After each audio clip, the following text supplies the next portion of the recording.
ఉంటాయి. చాలా పత్రికలు వైసీపీలో మరో సంక్షేమం రాబోతుంది అనే వార్తలు కూడా రాస్తున్నాయి. మోహన్ రెడ్డి అన్న ఇంతకుముందు మాట్లాడుతూ జగన్మోహన్ రెడ్డి గారు రాకపోతే అందరూ బాధపడతారు, ఏడుస్తారని చెప్తున్నారు. ఈరోజు టికెట్ రాలేదని తాడేపల్లి ప్యాలెస్ దగ్గర ఏడుస్తున్నారు తప్ప ఇంటికి వచ్చి హ్యాపీగా సంతోషంగా ఉన్నారు. మాకు ఓడిపోయే సీటు మాకు వద్దని చెప్పి భావంతో ఉన్నారని చెప్పి చాలా మంది భావిస్తున్నారు. వారు అనుకోవచ్చు ఈ రోజు మేము చేస్తున్నటువంటి సంక్షేమ పథకాలు మాకు శ్రీరామ రక్ష అని చెప్పి వారు అనుకోవచ్చు. కానీ ఈ రోజు సంక్షేమం జరుగుతోంది అని చెప్పి వారు అనుకుంటారా కానీ ఈ రోజు 10 మందికి జరిగితే ఇంకో 10 మందికి అన్యాయం జరుగుతోంది. ఆ వాలంటరీ వ్యవస్థను అడ్డం పెట్టుకొని వైసీపీకి ఓటు వేయకపోతే ఇమీడియట్ కట్ చేయడము, ఆ స్కీమ్స్ లో కూడా ఈ కరెంట్ ఛార్జీలకి ఈ ఏదైనా వాళ్ళకి ఈ వెహికల్స్ ఏదైనా ఉంటే ఇంట్లో ఉద్యోగం ఏదైనా వస్తే ఇమీడియట్ కట్ చేసుకుంటూ పోతారు. సరే సమన్యాయం జరగట్లేదు.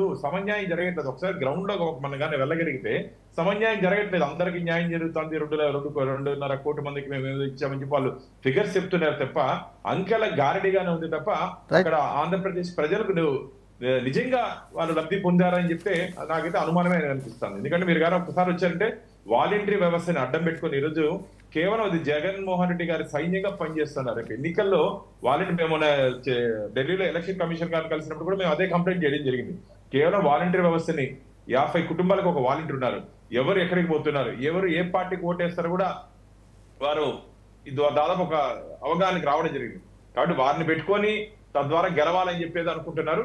ప్రజలు మాత్రం అమాయకులు కాదు. ఆంధ్రప్రదేశ్ ప్రజలు చాలా ఆలోచించి ఓటేస్తారు. కాబట్టి ఈసారి రావాలి జగన్, కావాలి జగన్ అని చెప్పి 151 స్థానాలు ఇచ్చినట్టు ఆంధ్రప్రదేశ్ ప్రజలు జగన్మోహన్ రెడ్డి గారి అధికారంలోకి రాకూడదు అని చెప్పి ఒక దృఢ నిర్ణయంతో ఓటేస్తారని చెప్పి ఆ విధంగా ఖచ్చితంగా ఓటు వేయాలని కూడా మేము కోరుకుంటున్నాం. ఎందుకంటే జగన్మోహన్ రెడ్డి గారు మేము సంతోషపడ్డాం. చిన్నోడు చాలా రాజకీయ సుదీర్ఘ పాదయాత్ర చేసి వచ్చాడు.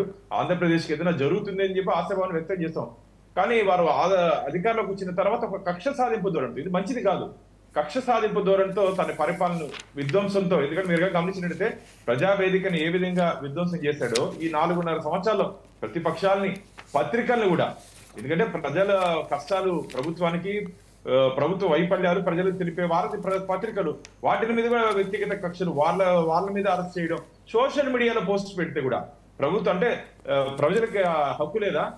జరుగుతున్న అన్యాయాన్ని ప్రశ్నించే హక్కు లేదా? అడిగితే కూడా వాళ్ళ మీద కేసులు పెట్టే సాంప్రదాయం జరుగుతుంది. కాబట్టి వారు ఎన్నెన్నా అనుకొని ఈసారి మాత్రం ఆంధ్రప్రదేశ్ లో జగన్మోహన్ రెడ్డి గారి ప్రభుత్వం రాకూడదు అని చెప్పి మేము రాజకీయ పార్టీగా మేం కాదు, ఆంధ్రప్రదేశ్ ప్రజలు నిర్ణయం తీసుకోవడం. సుధాకర్ గారు ఏం చెప్తారు?